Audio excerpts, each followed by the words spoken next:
Here's a little tip on how to do you're gonna kind of fold it like this. So fold it down, but then your middle fingers are gonna kind of like gonna pitch it up, and it's gonna look something like this. That way the pitch takes care of the little lip right here on the fender, and the very bottom of it sands the very inside of this frame, so it'll look something like this. Oh.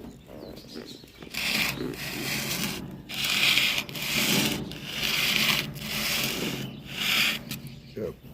And this is for a 64 Chevy C10.